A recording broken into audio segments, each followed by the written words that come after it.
Welcome to our multi-part video series exploring the roles and representations of women in video games. This project will examine the tropes, plot devices, and patterns most commonly associated with women in gaming from a systemic, big-picture perspective. The term damsel in distress is a translation of the French demoiselle en détresse.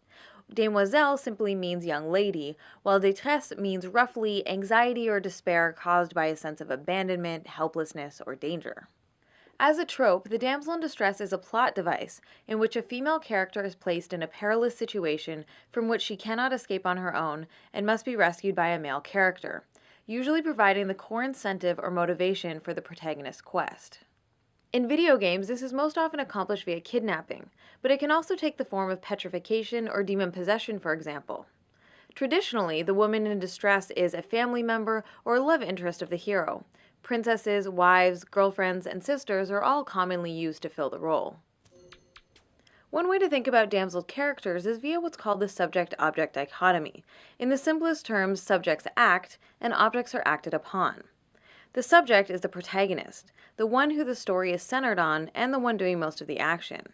In video games, this is almost always the main playable character, and the one from whose perspective most of the story is seen.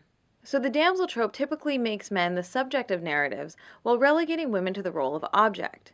This is a form of objectification because as objects, damseled women are being acted upon, most often becoming or reduced to a prize to be won, a treasure to be found, or a goal to be achieved.